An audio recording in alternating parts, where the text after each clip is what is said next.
John asked. I don't know, she said. I can't believe a burglar took him by surprise. John nodded his head. It happens, you know, he said. Yes, but not to my father, Jenny spoke. So, have you determined what you want to accomplish with your life? John asked.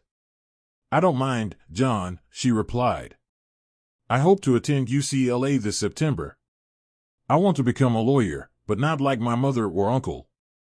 I want to become a prosecutor. I want to put the bad guys away. I think I owe it to my father. Your dad would be really proud of you, John said, tears welling up in his eyes. He so wanted to put his arms around this girl and tell her everything was going to be fine and that he was proud of her. She gave him a long look before speaking. I need to get going immediately, John. Would you mind if we remained in touch? I'm not sure why, but I feel secure around you despite the fact that we had only just met. Something about you reminds me of my father, she added. John smiled.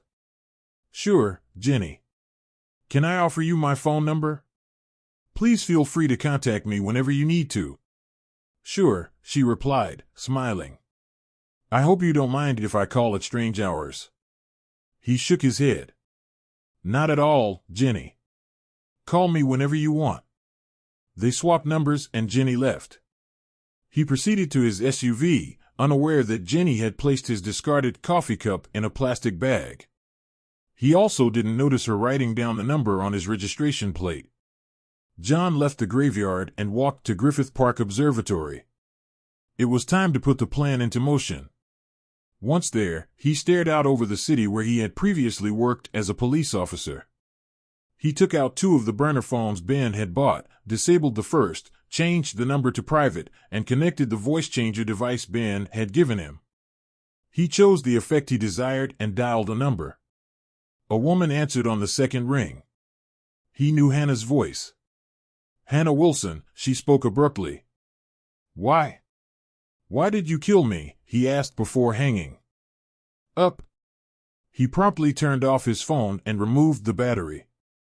Hannah had just left a meeting with some of her husband's backers when the phone call came in.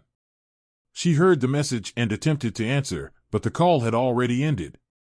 She felt it sounded like her late husband Avery, but she couldn't be certain. Surely Avery was not beckoning her from beyond the grave, she spoke to herself. She considered returning the call until she noticed the incoming number was set to private. She knew her current spouse had enemies and wondered whether the call was from one of them.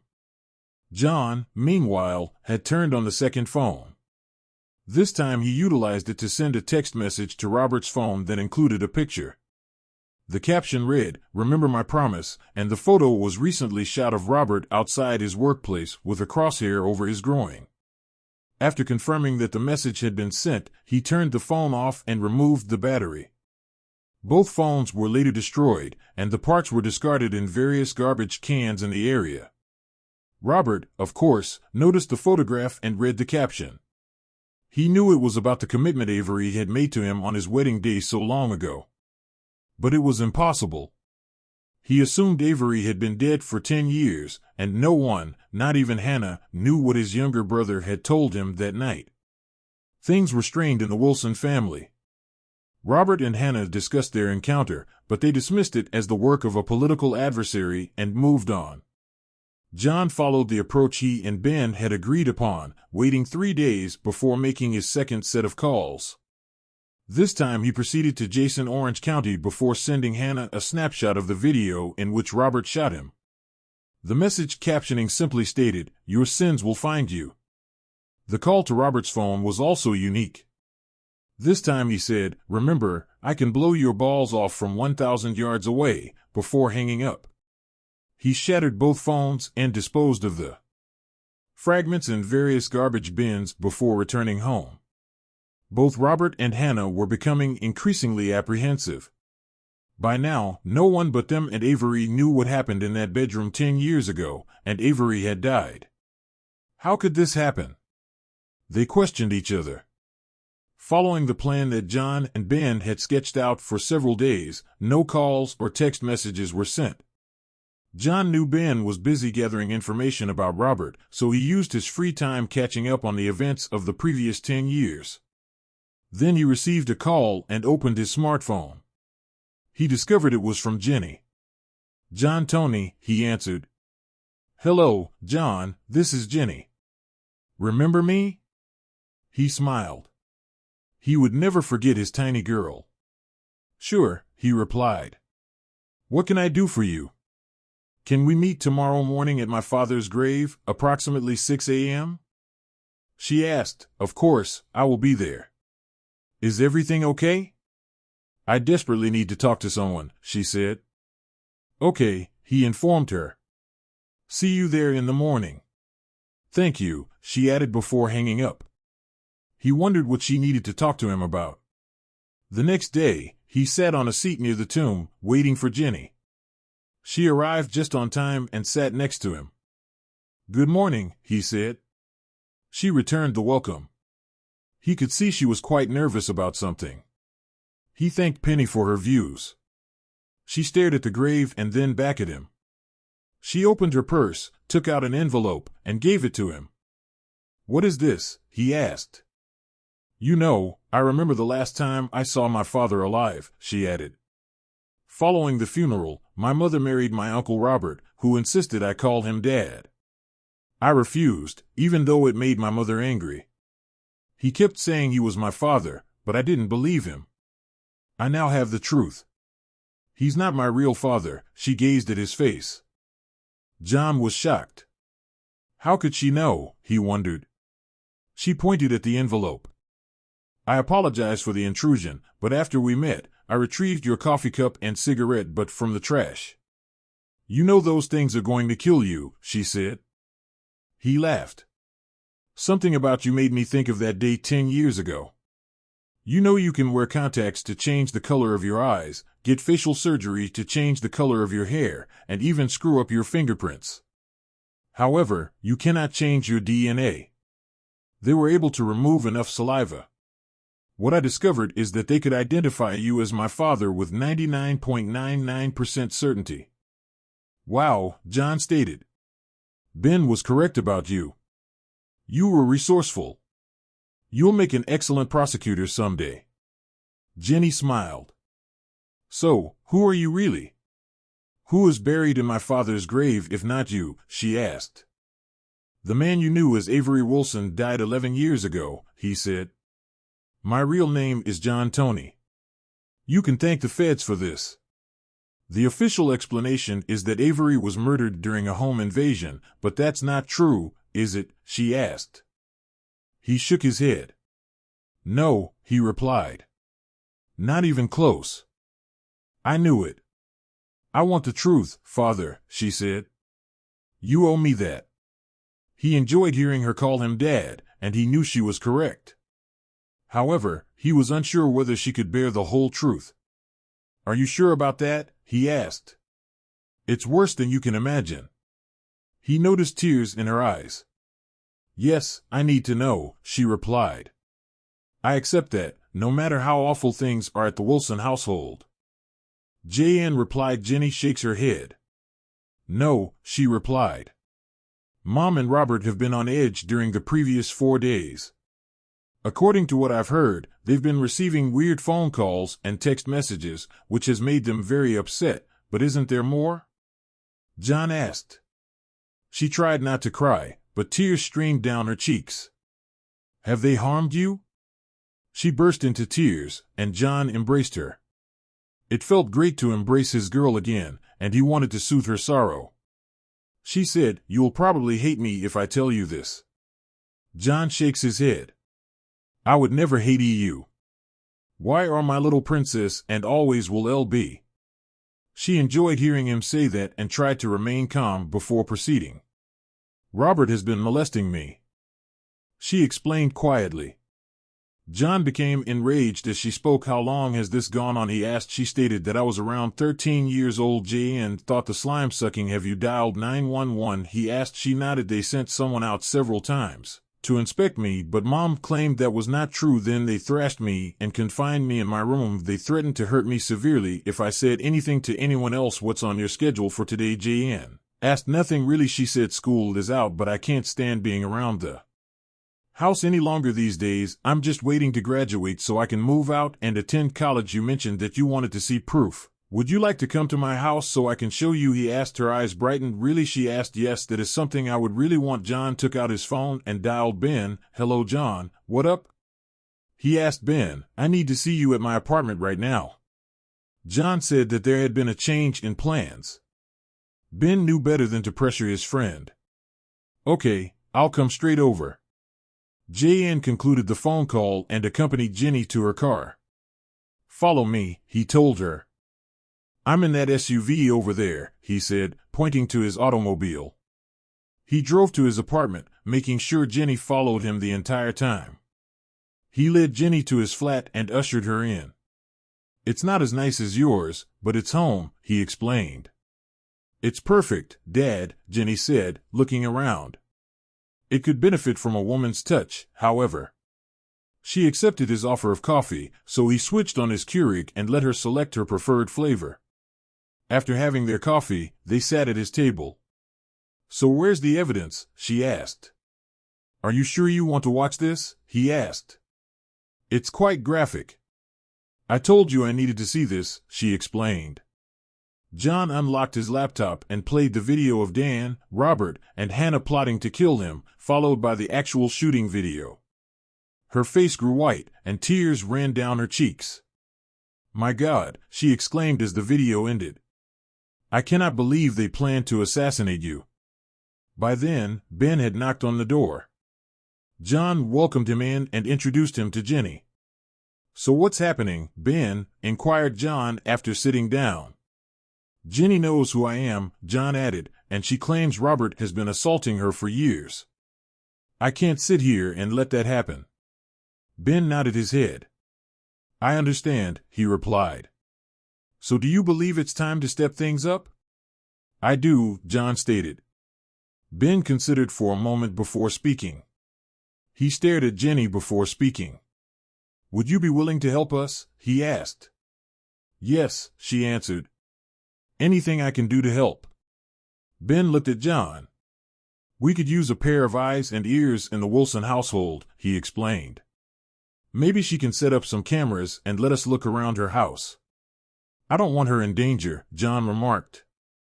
No, she will not be. Are you willing to do it, Jenny? John asked.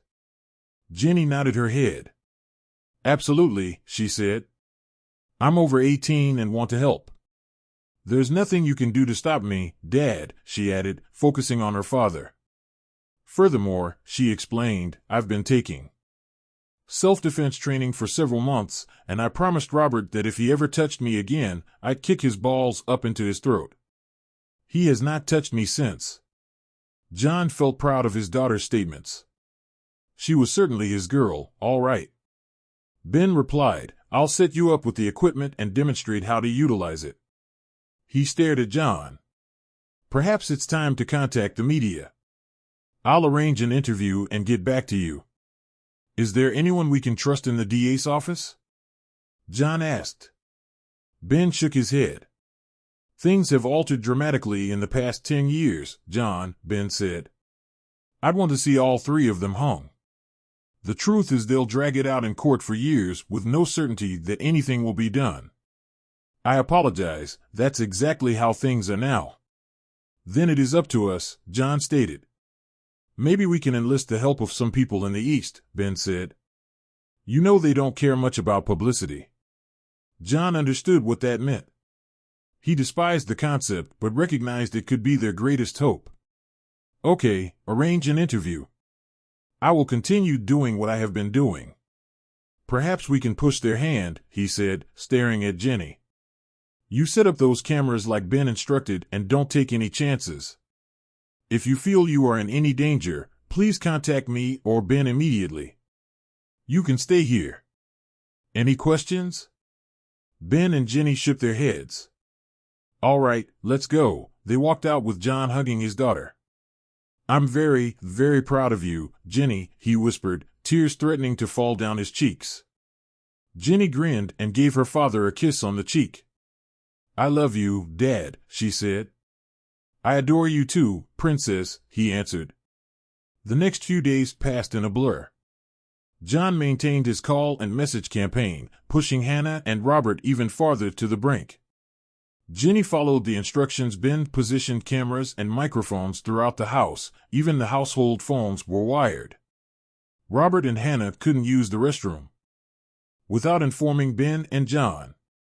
As a result, John, Ben, and Jenny gathered additional evidence against Robert and Hannah, including phone chats with the strange, shadowy persons who were supporting Robert's campaign. Ben gathered and examined every footage and phone call, separating the daily fluff from the crucial stuff. Ben also spoke with a reporter he knew and trusted from the Los Angeles Times who contacted John. John Tony, he said when his phone rang. Hello, Mr. Tony, this is Elizabeth Johnson from the Times.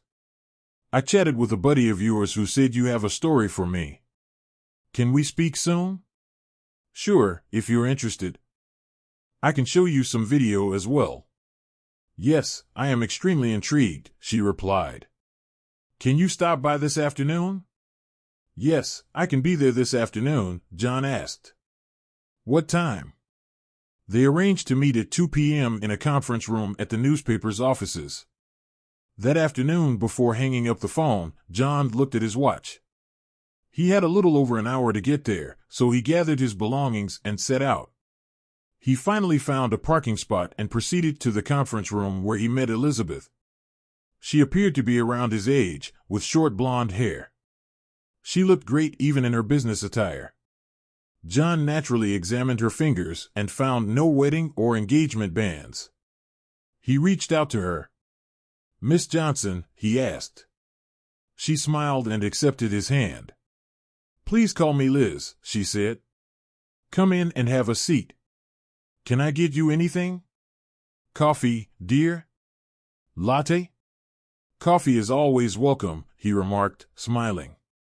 Liz clicked the intercom button, ordering 2 cups of coffee to be delivered. Ben Jacobs tells me that you have a tale regarding Robert Wilson, and from what he tells me, it sounds really interesting, she said. John nodded his head. Liz, how much do you know about the shooting death of his brother, Avery? J.N. asked. As I recall, the official report stated that he was slain during a home invasion. Are you saying that is not correct? Let me show you a few videos and let you decide if you're still interested. Let me tell you my story, and I must warn you, these films are extremely graphic, John stated. Is this okay? Sure, she stated. As John fired up his laptop, he navigated to the folder and showed her the video showing Robert, Dan, and Hannah plotting to assassinate him. Then they showed her the video of the actual shooting. Liz sat in her chair, shocked. So, what do you think? J.N. asked. Are you interested? Absolutely, I am curious, she said. How did you get the videos? I will explain, but first, I'd like to know how much of this is on record, John inquired.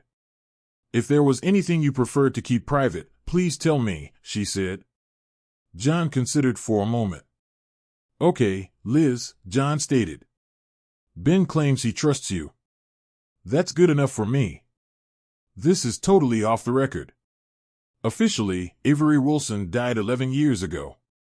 John Tony might face a 10-year prison sentence as a result of the shooting. I was Avery Wilson. The feds arranged for Avery's new identity and would have placed him in protective custody for whatever reason, but their case went cold and nothing happened. However, Avery is still considered dead by the rest of the world. Are you following me thus far? Yes, Liz stated. You know I'll have to vet this before anything is published. I'll definitely need to get these movies evaluated, she said. I understand, J.N. replied. If you look at your public records, you'll notice that Avery, which is me, filed for divorce in December 2008, and the papers were served on Christmas. The shooting occurred shortly after the beginning of the year. You should also locate an agreement suggested by Robert and his father, who are Hannah's attorneys. He continued to tell his story, pausing only when he reached a point he intended to keep off the record. Let me show you one more thing, J.N. added, pulling up the DNA test Jenny had performed on him. He presented it to Liz, who understood what the paper was saying. My God, she exclaimed.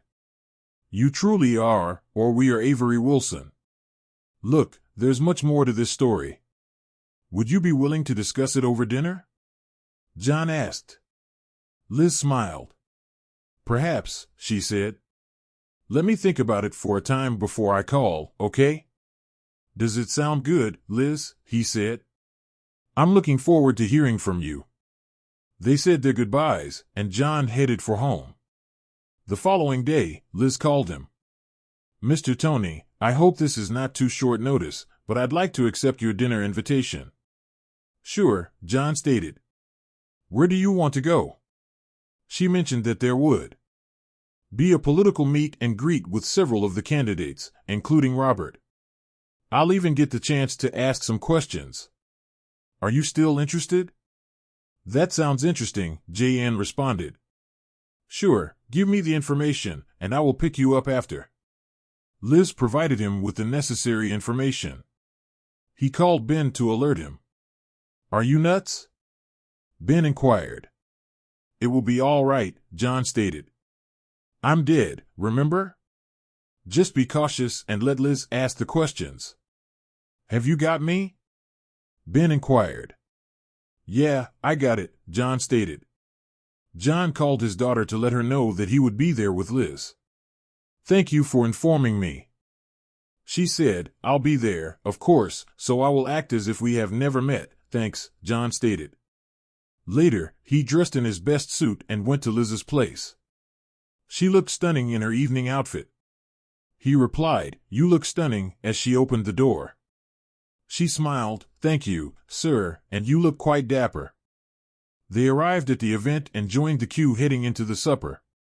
Liz gave her invitation, which listed her +1, to the doorman who welcomed them inside. Robert, Hannah, and Jenny were near the door, shaking hands with everyone who entered. John held his breath, hoping Hannah and Robert wouldn't recognize him. Robert reached out to Liz as she approached him. Good evening, Miss Johnson, he replied, taking her hand. It's very lovely to see you, and I see you've brought a friend, he continued, reaching out to John. John was about to lose his cool, but he took a deep breath and shook Robert's hand instead. So, you are, he asked. Tony. John informed him. He looked down and noticed Robert was wearing a Rolex watch Hannah had given him as a Christmas gift. Nice to meet you, Mr. Tony. This is my wife, Hannah, and my daughter, Jenny, he explained. John nodded at Hannah, and Jenny smiled sweetly, while Hannah glanced at him curiously. She didn't look particularly good, John thought. Wrinkles had formed around her eyes and mouth, and she appeared worn and emaciated, too thin. He had a thought. John wondered if she recognized him but dismissed the possibility. Mrs. Wilson, Miss Wilson, and then moved on. John and Liz took their seats at the allocated table and introduced themselves to the other guests. He leaned into Liz. Hannah gave him the watch he's wearing 10 years ago, he whispered. Really? She asked. Interesting. The supper went well, or as well as a rubber chicken political dinner can be. John swallowed down his food and engaged in late-night discussion with others at the table.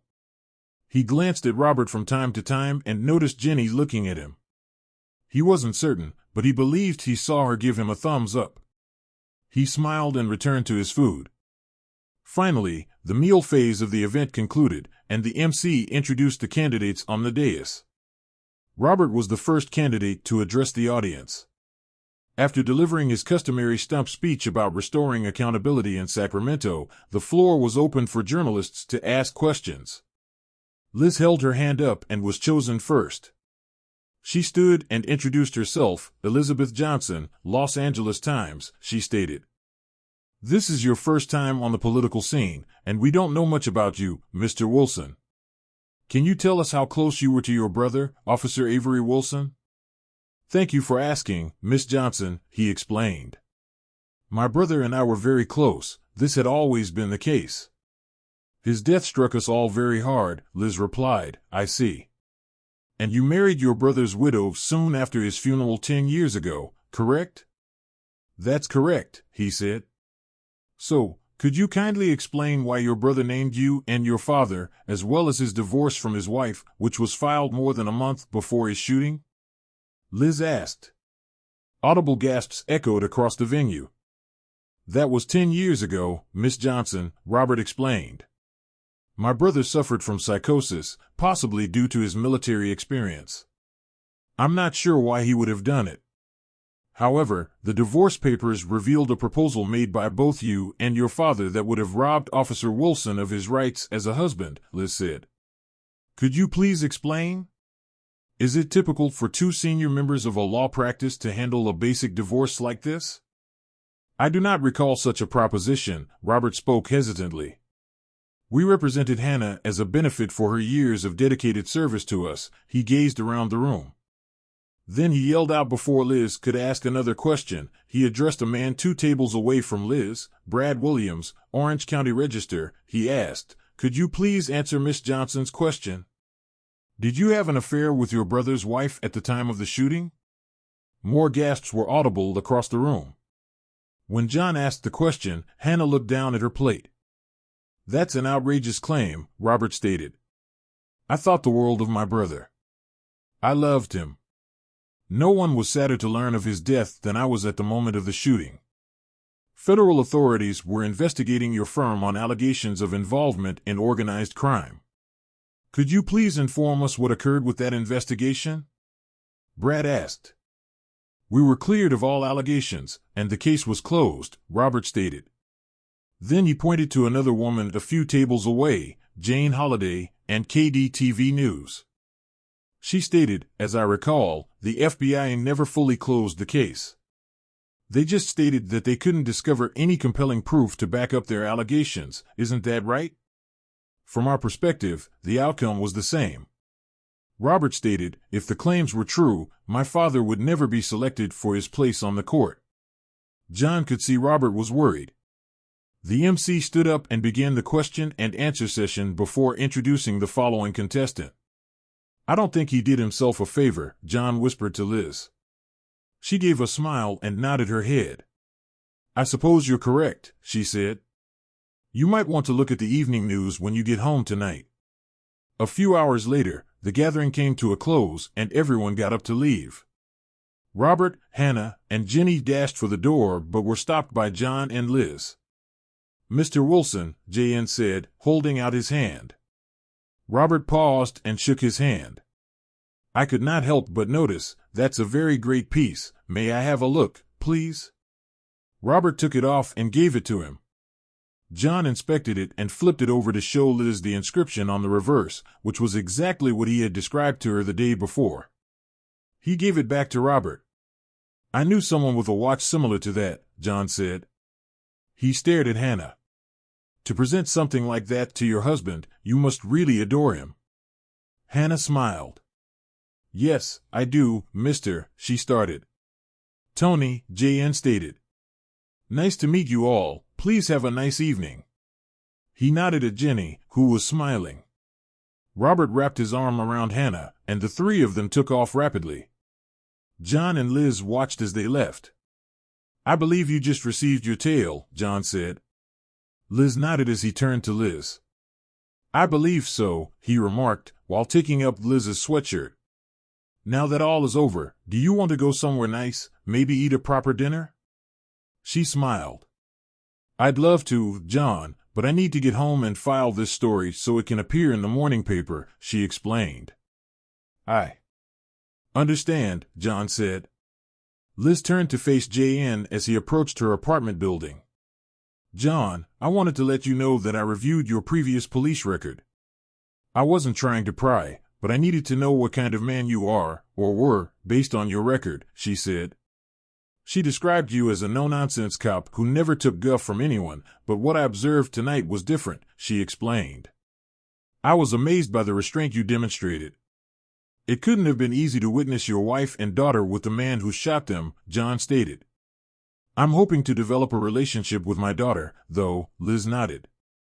I understand. She's quite attractive and looks a lot like you. Listen, if you don't mind, I'd like to make things up to you. How do you like country and western music? She asked. I love it, JN stated. Good, she smiled as she spoke. I know the exact location. If you're up for it, take me a week from this Friday. They provide chilled beer, the greatest burgers in town, and there's line dancing. You have a pair of jeans and cowboy boots, correct? I believe I can scare some people by then, he replied. If you don't mind teaching me how to line dance. I've been sleeping for the past 10 years. Pick me up at, say, 6:30, she asked.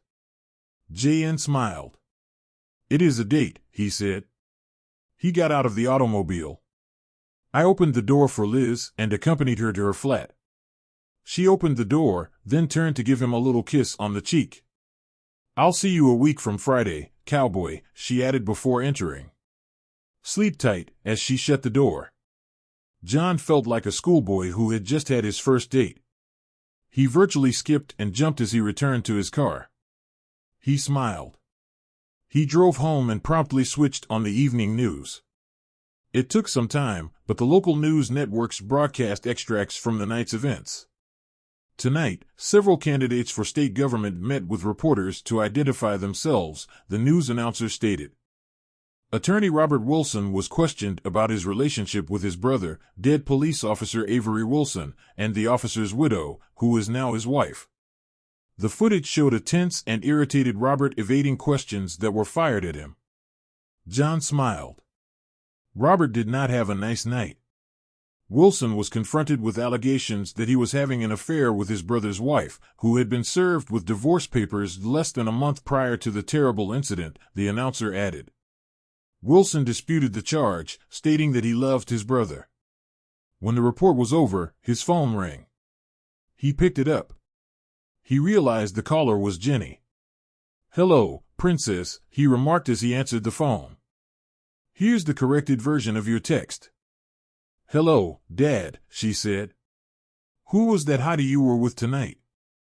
Her name is Liz, a reporter, I assume. You approve? John inquired. Absolutely, Jenny spoke. So, I have a genuine date with her a week from this Friday, John stated. Good for you. By the way, Mom and Robert are going to erupt. They're furious about the questions he was asked. They've been on the phone with reporters since they arrived home. I'm not sure what you did, but you definitely got under his skin, John laughed. Yeah, he did not appear to be having a good time, John said. I'm simply grateful I was able to get so close to them without being identified. How are you holding up? I am doing okay, Jenny spoke. Look, I have to leave now. I have school tomorrow, but I will stay in touch. Love you. I love you too, Princess, he urged caution. They stopped the call, but John's phone rang again. This time, it was Ben. 33333333333333333. Hello, buddy, Ben said. I saw Robert on the evening news. He did not look well up there at all. Liz really put him on the defensive. Indeed, she did, John stated. I think your concept of going to the media was good. Is there any news on your end? We have some interesting video from their house as well as recordings of multiple reporter calls, Ben stated. Your father had made another call and was dissatisfied with Robert's handling of the situation. I'm not surprised, John said. Jenny tells me they're quite upset. Well, I've had a few things going on here, so I'll get to you later, Ben said. I believe his act simply captured the attention of his supporters, if you get what I mean. John understood exactly what Ben meant, and he knew it would not be good for Robert either. John continued to torment Robert and Hannah for the remainder of the week, sending tiny messages and phone calls in the hopes of driving them over the edge. He also spent time purchasing new jeans and cowboy boots for his date with Liz. Jenny had some time after school one day and joined him. I think someone's going to get lucky, she informed her father as he modeled his new footwear for her. He laughed. Do you honestly think Liz would go for an old fellow like me? He asked her. Please, be old, Jenny spoke. You're in terrific shape and really attractive. She'd be insane if she doesn't fall for you. You're an excellent catch. I'm delighted you think so, Princess, he said. How are you holding up? I'm doing well, she remarked. Robert has left me alone since all of this began. He and Mom aren't doing too well, all they do is quarrel and bicker. I think it's time to step up our game a little.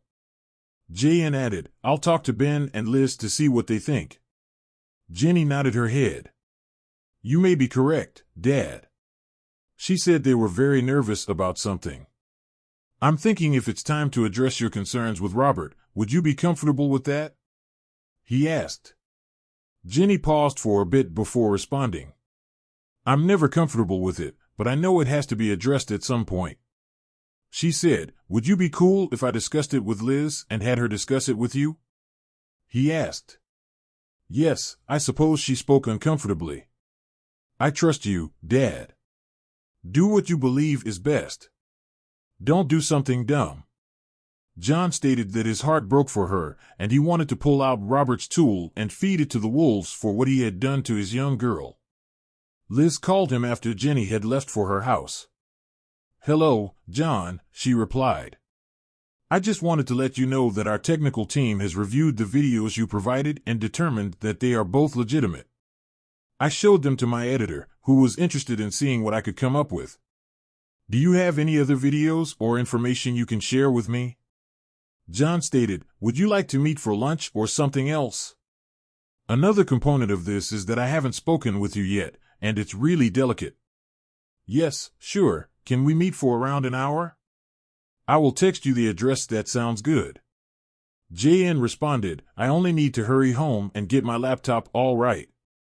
Liz said I will see you. Then after receiving the address, John went home, grabbed his laptop, and proceeded to meet Liz. She chose a good cafe with outdoor seats, and JN recognized her immediately. She smiled as he took the seat across from her. It's good to see you again, and he remarked that you too. Cowboy, she said, what do you have for me? The first issue concerns Jenny, my daughter. She knows who I am, and we've spent some time getting to know one another again. She is a truly outstanding young woman. It's great that you're getting to know her again. Liz said, what's up with her? She told me that Robert had been sexually harassing her since she was around 13. He said. Liz gazed at him, stunned. My God, has she phoned 911 or done anything? Yes, he replied. She claims to have phoned 911 twice, but her mother was able to get out of it by lying. He claimed, if Jenny called, they would threaten her to call 911 again. We need to get her out of there, Liz said. John nodded his head. I know we do. However, she is already over the age of 18 and has nearly completed high school. She will be attending UCLA in the fall and intends to stay there. She is currently at home biding her time. We have their entire house covered on audio and camera, and we'll catch everything that happens. But I am torn. Part of me wants to get her out right now, but if I do that, I will end up putting her and myself in even more danger. These folks play for keeps, and they wouldn't hesitate to kill both her and me. I have a second bedroom, Liz said. She could remain with me if she wanted. Would you like me to speak to her? Do you mind? John inquired. I think she should chat to another woman, someone who understands her point of view, Liz nodded. I'd love to talk with her. Could you please organize it, the sooner the better? Liz said. John nodded and took out his phone. How about now, if I can arrange it, he asked. That would be fantastic, she remarked. John contacted his daughter, and she answered after the second ring. Hello, Dad. Hello, Princess. Can you meet with me and Liz right now? He asked. Wow, she said. Where are you now? John handed her the address. Yeah, I'm not that far from there. I just finished my self-defense lesson and can be there in about 15 minutes. Okay, we will wait for you, after the call, John claimed. We were sitting outside in the rear. He looked at Liz. She can get here in 15 minutes. Is this okay? He asked. Sure, Liz mentioned. That would be wonderful to have another lady in the place for a time, John inquired. Yeah, after my divorce, my daughter lived with me. My ex couldn't keep it in his pants, and I caught him once too often. He left, and she remained, then she was slain by a drunk driver. She was only 16 at the time, Liz said. I am sorry to hear that, John remarked. I didn't know you had any children. Yes, I did, so I understand how you are feeling right now. You want to take Robert's tool off and force it down his throat, don't you? John nodded. He admitted, I've thought about it a few times. Don't do something dumb, she warned him. You have a daughter that needs her father, and I must admit that I like you too, she smiled. What, me? He asked. I am an old man. She shakes her head. Not really, she said. I bet you're no more than 2 or 3 years older than me. No way, I'm 47. You cannot be more than what, 35? He smiled. Thank you for the compliment. I am actually 44, but don't tell anybody, okay? Your secret is safe with me, he assured her. Just remember, John Tony, you may be able to cut Robert's head off, and God knows you have every right to do so, but there's an old adage about not dealing with people who purchase ink in bulk, she said. Do what is necessary, but do not go too far. Thank you for the reminder, he replied. By the way, have you remembered to bring more video? She asked. Yes, I did. He is bringing up his laptop. This is all quite graphic, by the way. He transferred the files to a thumb drive and gave it to her. Use whatever you want, he said. Thanks, she spoke. Just then, Jenny joined them at the table. John rose and offered her a seat. He introduced the two women. I saw you at dinner the other night, Jenny spoke. I adore how you nailed Robert, thanks, Liz said. She looked at John. Do you want to go for a stroll, Dad, so Jenny and I can talk? Or we'll talk for a while. John raised his hands and stood. I'll let you two go at it, he said. He kissed Jenny's cheek and looked at Liz. Thank you, he replied. Give us about half an hour, okay? Liz asked. I get it. I'll be back in half an hour. After a half hour of window shopping, JN returned to the bistro and rejoined the two girls. They laughed and joked like old friends. Liz smiled as she said, the avenging warrior returns. Okay, Dad, here is the deal. Jenny is coming to stay with me tonight until she starts at UCLA. She is welcome to stay for as long as she wants, but there is one condition. I will pay her way, JN stated. I do not expect you to support her, that would not be correct, Liz shook her head. Thanks, I appreciate it, but that is not what I intended. Beginning tomorrow, we both expect you to stop by and have dinner with us as often as possible, she suggested. Doing it every night if possible, also spend as much of your weekends with us as possible, both women smiled at him. Okay, he said. This is actually 2 conditions, but I accept it as a deal. Jenny wrapped her arms around John, and Liz smiled. Thank you, Daddy, she replied. I really love you. I adore you too, Princess, John said, tears threatening to fall down his cheeks as she sat back down. Liz held out her hand. Jenny, please let me look at your phone for a moment.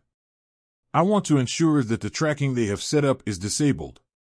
Jenny handed Liz her phone, and John watched the older woman's fingers move across the screen. She quickly returned the phone to Jenny. There, I disabled your GPS and removed the phone finder app. I did not see anything else. I've also included my phone number so you can call if necessary, she said. What are you planning to tell your mother? John asked. Nothing really, Jenny replied. I only said that I would be staying with a friend for a while. I'm over 18, so she can't stop me. She looked at Liz and her father, wondering what life would be like with them together. Thank you both very much. Everywhere she looked, Lee, I will see you this evening, okay? Liz nodded her head. I will see you, she said. You have the key I gave you, correct? I got it right here, Jenny said before departing. After Jenny left, John said, I can't tell you how much this means to me, especially since we've just met. Liz took his hand. My gut instincts are usually correct, John, she explained. And right now, my gut tells me to trust you. You've been badly hurt, and part of me wants to help you. Who knows what will happen? John nodded, indicating his understanding. But remember what I said earlier. Do whatever you have to do for Robert and Hannah, but do not cross the line. I understand, he replied. Liz grabbed his hand and gave him a stern look. Please promise me, she spoke. I will keep my commitment, John told her. She nodded. I'm going to hold you to it. I need to get going. I have to prepare for my new house guest, she explained. I will also look into those 911 calls. If Jenny calls, there will be a record. I'll tell you what I find, okay? Okay, sounds good, John stated. After Liz departed, John got a call from Ben. What's up? I've been answering the telephone, John responded. You got a few minutes, Benjamin? Inquired Ben. John responded in the positive. I need you to come by and look into things. There was an extremely fascinating phone call. I'm going to be right there, John hung up. He exited the cafe after paying the bill and proceeded to Ben's office. When he arrived, he headed directly to Ben's office. He glanced up from his computer. John, please hear this, he turned around his laptop. John sat down and stared at the TV. Ben had both video and audio from the call and appeared to have synchronized the two. The video showed Robert answering the phone at his workplace. Wilson, he said. Bobby, exclaimed the man on the other end of the phone. Tony, Robert stated. A long time no hear. How are you doing, buddy? Bobby, what's this garbage I'm reading about your campaign? The man added with a peculiar New York accent. Tony, I'm not sure what you mean, Robert spoke. A Times reporter attacked me with some old news out of the blue. I thought we had resolved the issue with your brother a long time ago, Tony stated. I did as well, Robert remarked. Look, Bobby, Mario isn't pleased right now. You know how he feels about loose ends, right? You must get this crap under control, Bobby, Tony spoke. We're investing a lot of money in your campaign, and we can't afford for you to botch it up. I understand, Tony. Perhaps I should take care of that Times reporter. What are you going to do to this reporting lady for doing her job? Tony inquired. Are you crazy? You know everyone with a blog is writing about it. What are you going to do, whack every blogger on the earth? What are you, an idiot? Look, Tony, tell Mario that I'll meet with that reporter and see if we can't calm things down a little bit, okay? Papers will write anything they wish. Do you know this? Robert spoke. I'll inform him, but you'd better get a grip on this stuff. Do you comprehend what I'm saying? Tony inquired. You are aware of Mario's strong belief in thoroughness. Do you get my point? Tony, I'll take care of it, no issue, Robert replied, evidently nervous.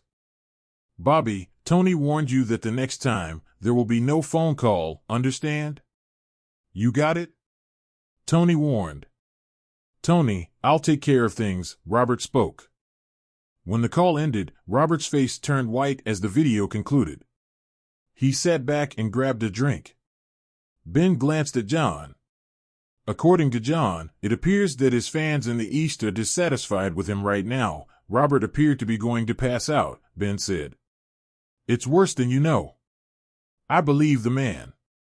Tony, who is referred to as Mario, is actually Mario da Silva, one of the most feared criminal gangsters in the nation, if not the most. It has come to my attention that he is making efforts to enlist the support of elected officials nationwide for his various projects, which merely serve as fronts for their illicit activities. Do you believe we should let them care for Robert and Sylvia? John asked. I believe that if we provide the media just enough information to pique their interest in Robert's activities and background, they may simply take care of things for us, he said. This De Silva figure is a high-level criminal, yet he's also regarded as a devoted family man. Isn't De Silva the one the feds were looking into when I was shot? Replied. Why not turn this over to the feds? He certainly was. Personally, I'm not sure the feds can identify their own holes right now. I'm not confident after seeing how they botched this 9 or 10 years ago. It would not surprise me if De Silva had someone embedded in the FBI at the time. Why don't we go over all of our previous videos and check if there's anything on Mario or his cronies? JN suggested. Ben said, I think you might be onto something. If they had any ties to De Silva, they would have talked about them. They openly discussed murdering you. Let us get started on it. Okay, that makes sense, said JN. Benjamin said, by the way, how's Liz doing? Things are looking nice. We have a date coming up, and Jenny is going to remain with her till she starts at Yale, Ben said with a grin. Well, he said, Liz is a good woman, and she will treat you well. Just don't mess it up with her. I'm curious, JN replied. Why didn't you pursue Liz? I would in California, however, incest is a felony, Ben replied. My sister, the man she married, was a cheater who couldn't keep his tool in his pants. She went through hell when her daughter was murdered. You take excellent care of her. Have you heard me? John smiled. You can expect it, he informed his friend. John left and headed home, feeling that things were beginning to get better for him at last. He had dinner at Liz's apartment the following day. Wearing cutoffs and a t-shirt, Jenny answered the door with, I'm excited for the evening with the gals. Liz wore denim cutoffs and had a nice appearance as well. As he studied her attractive legs, he sensed a familiar stirring in his groin. Liz responded, well, have a seat, as she served up a wonderful lasagna. The fragrance of the food in front of him made John's mouth water.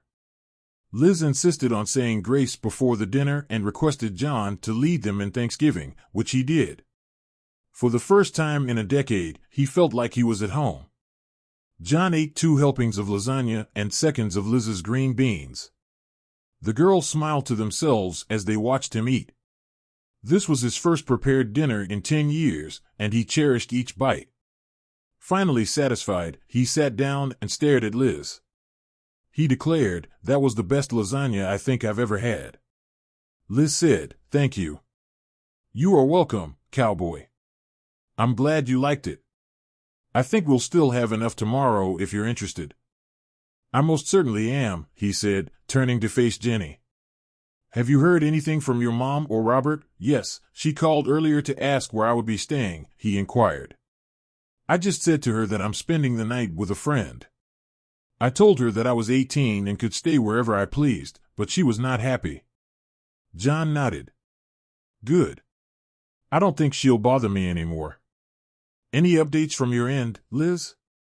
Yes, in fact, I did some research and was able to obtain the 911 calls Jenny placed, he asked. As I listened to them, I looked up the house visitation history. She turned to face Jenny, who was uncomfortable with the subject, and said, Jenny was right, Hannah and Robert were able to convince them that nothing happened. I think Jenny and I should talk about it more later this evening. Are you okay with this? She asked, Jenny? Yes, I think so, she replied. Good, Liz replied. How about you? We did get some interesting audio of a call between Robert and a gangster's crony back east, she asked, looking at JN. We think Mario De Silva is the driving force behind Robert's campaign, and he's not happy with the direction things are going, JN said. Isn't De Silva the person the FBI thought your father was associated with? Liz asked. I believe so. Ben and I are watching all of the videos. Any references to DVA or anyone associated with his organization must be sought out. I've been searching for anything for the better part of the day, but I still haven't found anything. You know there is software available to do this? John shook his head and said, no, I couldn't remember, to Liz's question. I haven't been in contact for a while. Is there anything similar in your paper? Liz laughed and said, I have something like that at home, in response to his question. I use it a lot to convert audio to text. Although I frequently have to go back through the output to fix errors, it is still far faster than typing while listening. To what extent are we talking about this? I believe John mentioned to bring it over, and I'll begin working on it if that's all right, Jenny said, offering her help. John and Liz both nodded. Just as long as you finish your homework first, John said. Yes, Dad, Jenny answered. You are grinning. Speaking of which, I need to study, so allow me to begin, will you please, my love? Yes, I agree, she is, Liz replied. I think she will make a great attorney someday. I think you're right, John answered, helping Liz clear the dinner table and wash the plates before putting them in the dishwasher. Liz looked like she was about to cry. Jenny Rose kissed her father and Liz on the cheek and went to her room. Liz waited for her to close the door before answering. He pulled her into his arms and asked, "What's next?" "It's been a long time since I've had a man in the house," she said, shedding tears as he hugged her. "It's been a long time for me too," he replied, and Liz kissed him on the lips before pouring them each a glass of wine. They sat on the couch and continued talking. "So, your brother and I will keep digging to see what we can find," she asked. He went on, "If my gut tells me right, Dilva will take care of Robert for us. You know that Ben is my brother?" "He told me a few minutes ago," she asked. "Yes," JN answered. "I know I should have told you sooner, but I wanted to get to know you better first," Liz said. "I owe your brother a debt of gratitude I won't be able to pay," John said. "I know, Liz. He has also been very helpful to me." "I understand," Liz said. Changing the subject, "Do you think Dilva killed your brother?" "I could not have survived my divorce without him," JN said. "I'm not sure. I know there's a reason he's feared. He could destroy Robert and possibly even my father, at the absolute least." "I'll try my best," she said. "I have permission from my editor to pursue Robert, but I have to be careful. I don't want anything published that might result in legal action, nor do I want it to seem like a personal grudge." "Is it feasible to use videos from 10 years ago?" John asked. "Perhaps. The videos cannot be printed on paper, but they can be used on the website, and screenshots can be printed from there. I would have to present them with extreme caution. Please let me to check that with my editor first. Tomorrow, I'll finish it." He glanced at his wristwatch and said, "Good, if your editor agrees, I believe Robert's career will come to an end. I believe I'll say good night to my kid and go home.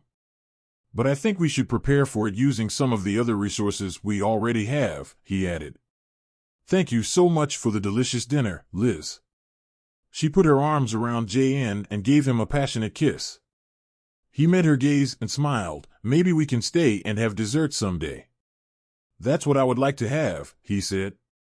They parted ways as Jenny came in. "Okay, you too. I swear I can't take you anywhere," Jenny said. John stood up, kissed Liz goodnight, gave his daughter a hug, and said goodnight to the princess. "I'll see you tomorrow night, okay?" "Okay, Dad. Go to sleep." The following day, JN continued his campaign of texts and phone calls to Robert and Hannah, knowing that it was driving them over the edge.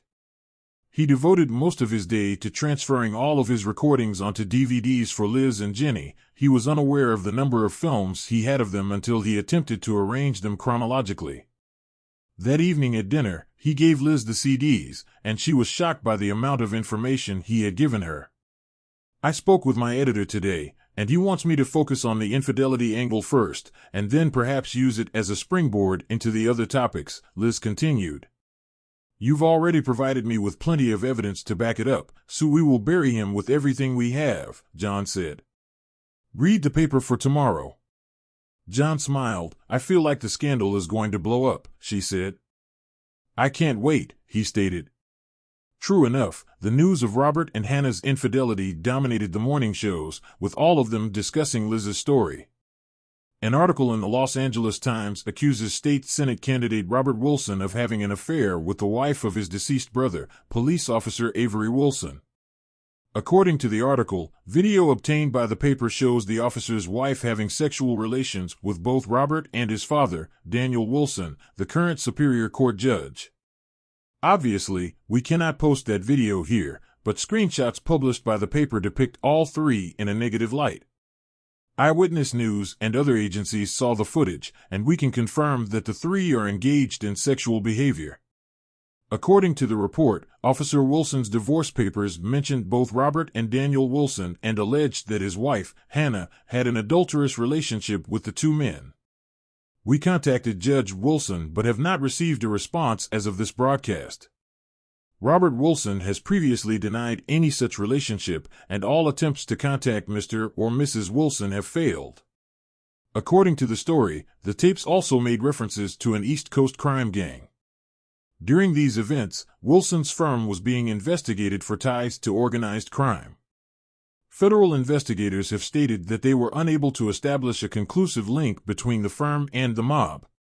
The narrator stated that Officer Wilson was gunned down at his house just a few days after presenting his wife with divorce papers. We have also been warned that more details concerning the shooting may be released in the following days. Please stay tuned. John, full of joy, opened his paper. He was forced to read the article even though he didn't usually read the newspaper. Photos from the video were blurry and presented in black and white. The article tried to cover as much of the incident as possible, so it was fairly long. It also alluded to the connections to the mob and suggested that the shooting may have been prearranged. He was so happy when his phone rang. Tony, he said as he picked up the phone. Liz asked, "Did you read the entire article?" "I've just completed it," he said. "That was fantastic. I'm glad you enjoyed it. Right now, I'm being swamped with calls. Everyone wants to speak about the article, so dinner may be late tonight." "No issue," he replied. "I'll go visit Jenny, and we'll cook you dinner tonight, if that's acceptable." She responded, "That is more than fine. See you tonight." Soon after he hung up, his phone rang once more. This call, though, originated from a private number. Unaware of the caller, he took the call. "Tony," he answered. "Good morning, Mr. Tony," the New Yorker-sounding man said. John knew it belonged to Tony, the guy Robert had earlier chatted with. "Who's this?" asked John. "What exactly do you want, Mr. Tony?" He pleaded, "Please pay close attention.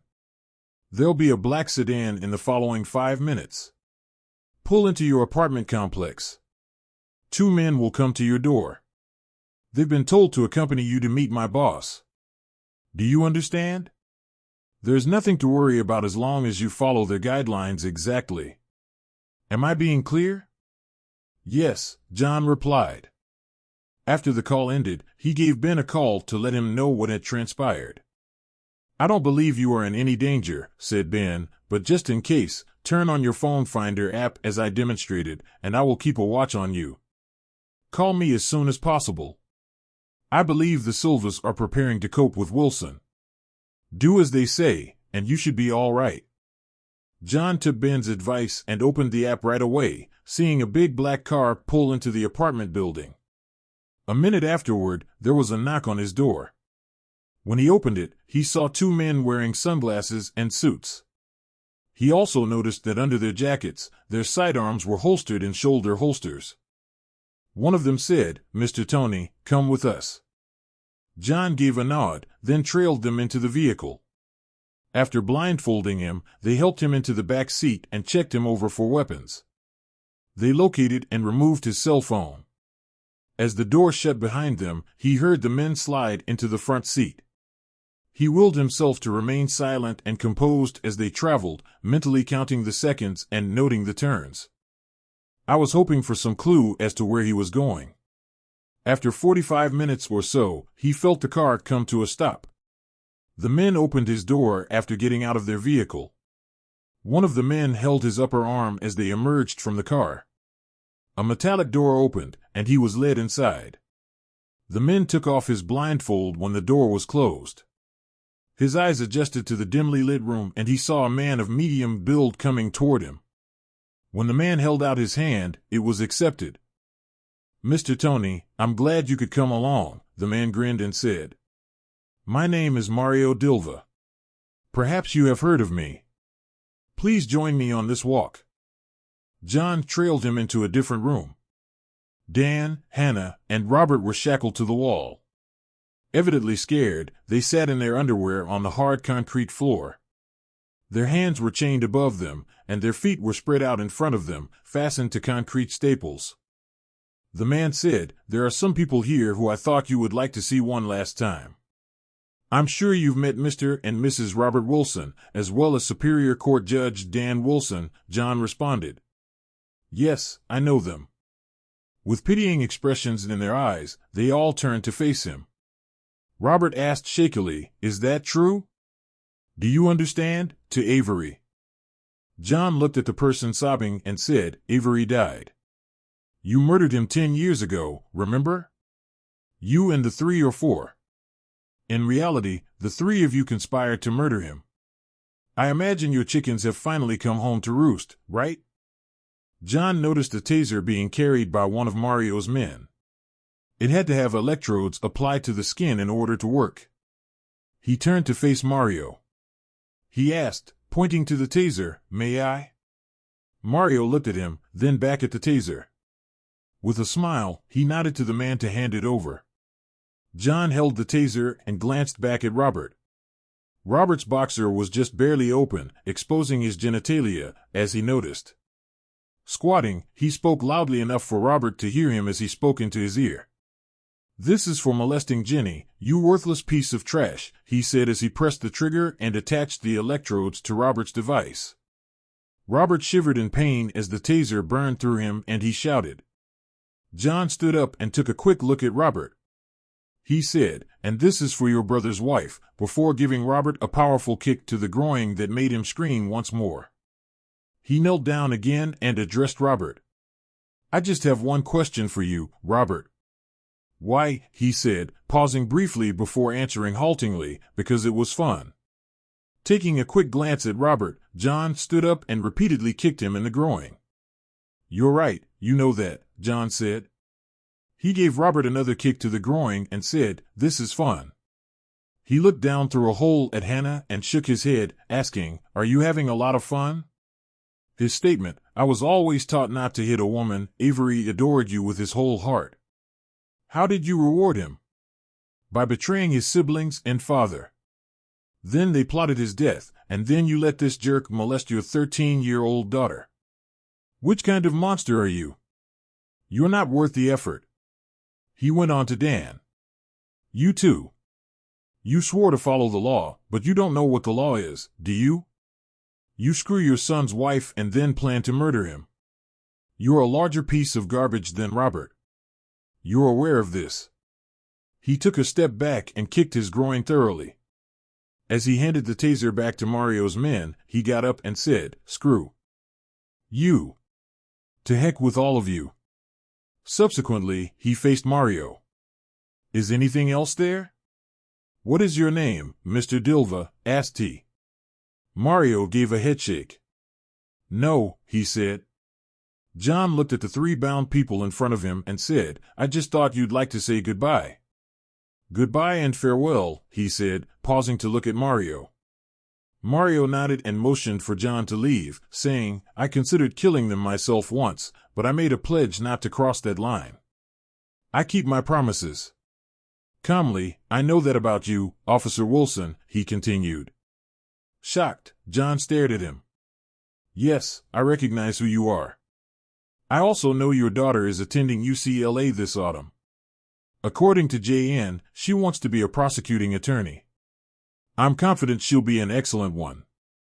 Mario told JN not to worry. "I have no issue with honest prosecutors doing their job. My attorneys handle those matters for me. But as these three will soon find out, I do take offense at people who betray me. Just like you, I keep my word. In addition, I love my family dearly. A genuine second chance at life is a gift that most of us will never receive. Therefore, please look after your daughter, treat Miss Johnson well, and live a long, happy, and healthy life. John took his hand when he held it out. Using candy floss, my friend Mario said. Thank you, John answered. Mr. DVA, you do the same thing. Please give me a call, he asked. JN nodded and said, every one of my buddies does. Bacon holds the highest authority, Mario grinned.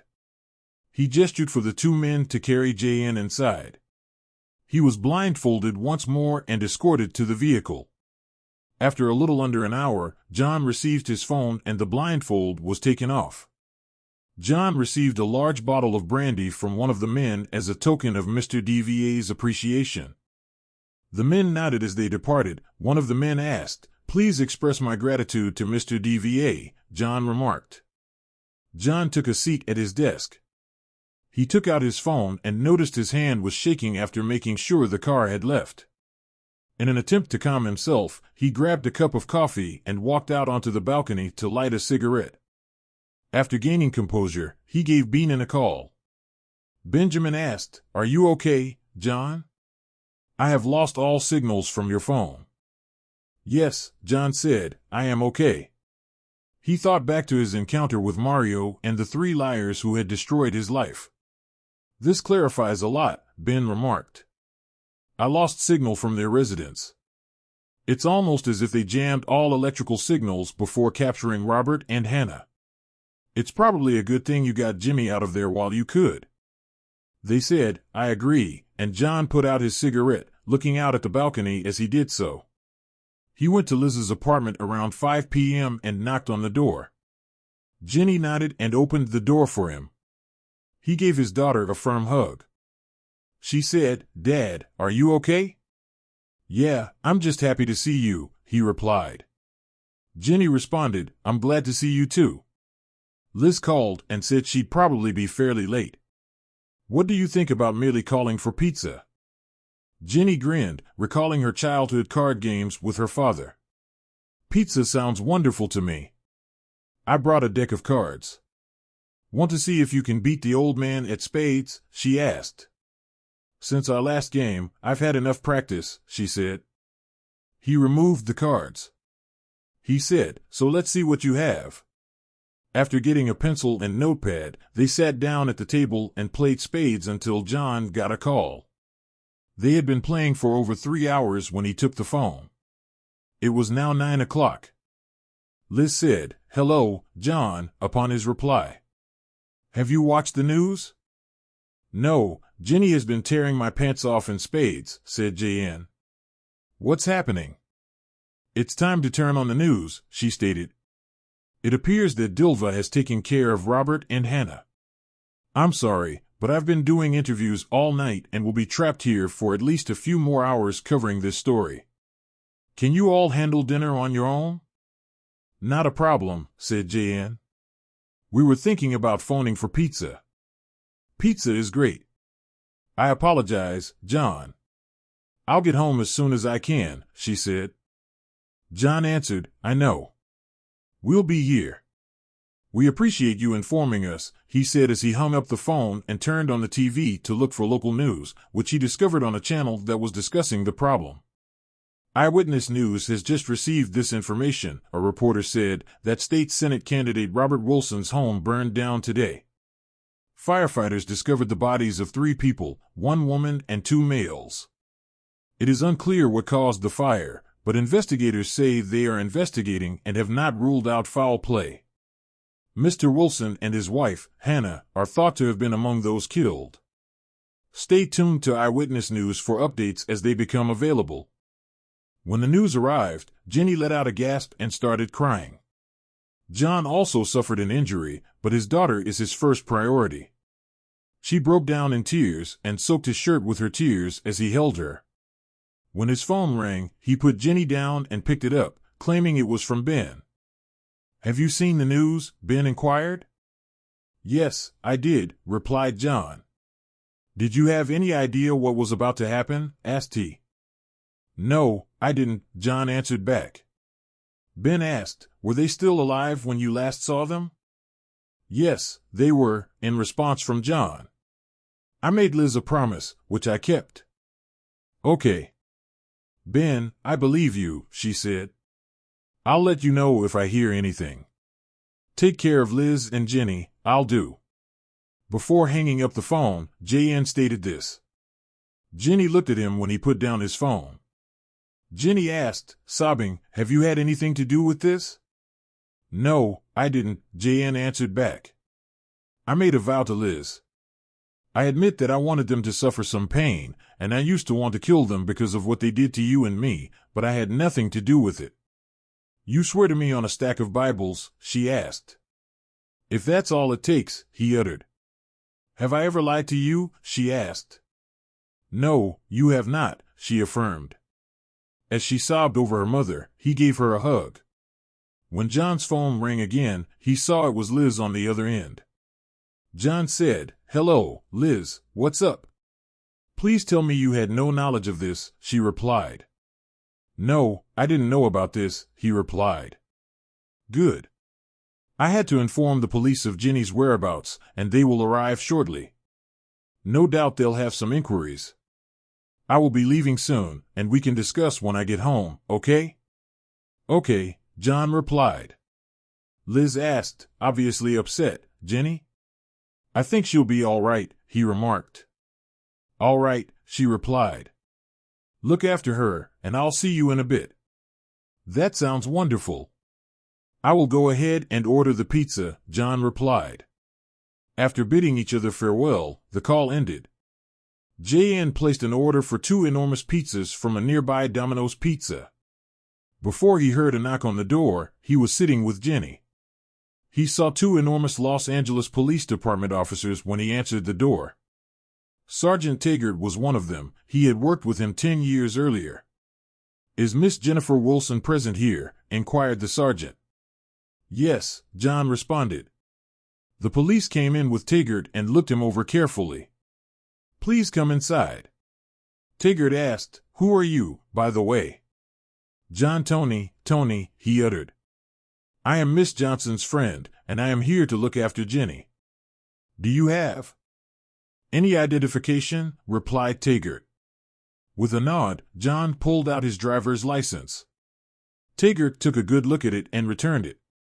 He inquired, Where have you been since 5 o'clock today? Taggart looked at the cards on the table, then at John. I left home at 5 o'clock and came right here. I've been with Miss Wilson all this time, he said, glancing at the cards. She beat me bad in spades tonight. You remind me of someone I knew a long time ago, said the man. No, I don't know the Wilsons, J.N. answered. Taggart looked over at Jenny. It was Miss Wilson, he said. Jenny had tears in her eyes. I'm sorry to say this, but your mom, dad, and granddad died in a fire at their house tonight, she was told. She declared, Robert wasn't my dad. I see, Taggart replied. He was my uncle when my mom married him. She asked, glancing at John, Can you tell us why you are here, before continuing? My uncle hurt me since I was 13. Miss Johnson found out and let me stay with her till I go to college in the fall, Jenny said. Taggart was sympathetic to her. He inquired, Did you tell anyone? Taggart was taken aback when she replied, Yes, twice, but no one assisted and her mother had scared her away from telling anyone else. He was shocked that Hannah, who he had known during her marriage to her first husband, would allow her daughter to endure such pain. I'm sorry for your loss and for what you went through, he responded. Jenny gave him a quick, pointed look.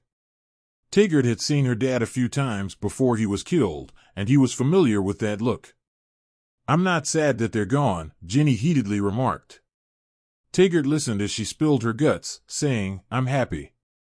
They planned to kill my dad, then that bad man hurt me again and again. He handed her his card after saying, I get it, Miss Wilson. I knew your dad, he was a great cop. If you need anything, call me. And here's a number for someone to talk to about your sadness. I think you should call them. He stood up and glanced at John. He said, Mr. Tony, you should get this girl help fast if you care about her, and turned to go. Liz arrived shortly after the police left, and the pizza arrived shortly after that. Jenny remained on the sofa, patting her eyes. After giving her a hug, Liz went to the kitchen to watch John cut the pizza. She sensed that John was thinking about something. He turned to Liz and Jenny after serving them pizza. He said, we need to talk. Asking them to take a seat, he placed their pizza on the table. Liz was the first to ask, what's happening, John? I swear I had nothing to do with tonight. Liz, I honored the promise I made to you. I got a call this morning from DVA's guys. I'm not sure where they took me, though. They blindfolded me and took me on a drive. Dan, Hannah, and Robert were there. We got into a fight. I swear they were still alive when I left, but I hit Robert. This is not what I expected to happen. The girls gave J.N. a look. Liz said, I trust you, John. I appreciate your openness tonight. Jenny gave her father a hug. She said, I trust you too, Dad. Tears filled John's eyes. Liz glanced at him after noticing it. There was a time I wanted them dead for what they did to me and to you, Jenny, he said while weeping. Then I met you both again. Meeting you, Jenny, and you, Liz, made me see I'm not who I was 10 years ago. That man could have easily ended them, but I'm not that man anymore. Something DVA said clicked. Liz questioned, you talked to DVA himself? John gave a nod. Yes, he said I was given a new shot, a new life, a life with you, Liz, and with you, Jenny. I'm not the man I was 10 years ago, Liz. I am sorry. Liz wrapped her arms around him and wept. No, you're not the man you were. You don't need to say sorry. You're a better man now than you were 10 years back. Liz looked at John after they had hugged and cried together for a while. You know, it's been a long day and it's late. How about you stay here with us tonight, she said. He replied, yeah, I can sleep on the sofa. Jenny and Liz just shook their heads. No way. If it's okay with your daughter, I want you to stay with me, Jenny said with a smile. Are you sure? Inquired John. Yes, my love. There's enough space in my bed, she replied.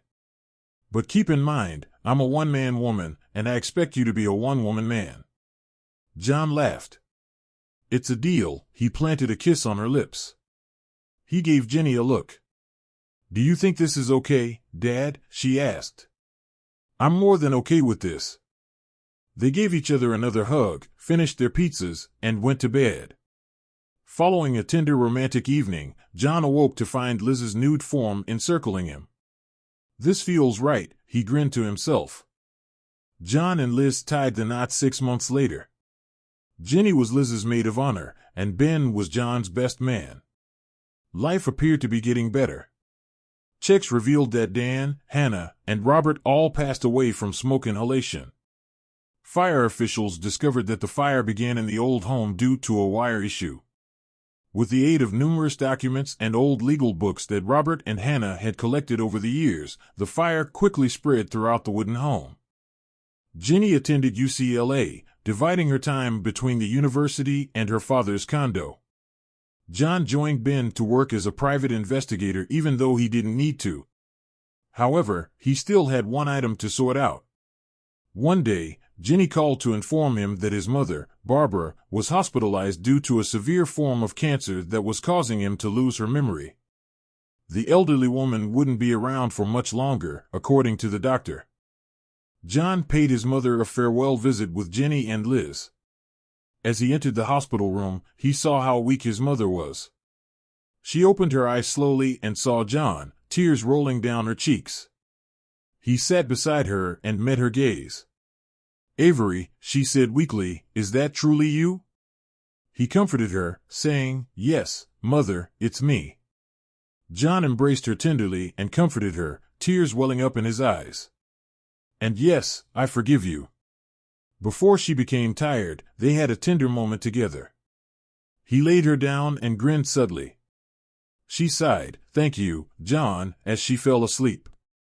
After they left her to rest, she changed her will and died a few weeks later. John made sure her last wishes were carried out by dividing her fortune between himself and Jenny. John thought of his former family's graves as he buried her next to her husband. Recalling De Silva's remarks, he welcomed the chance for a new beginning. Please feel free to comment below. For more, don't forget to like, share, and subscribe to my channel.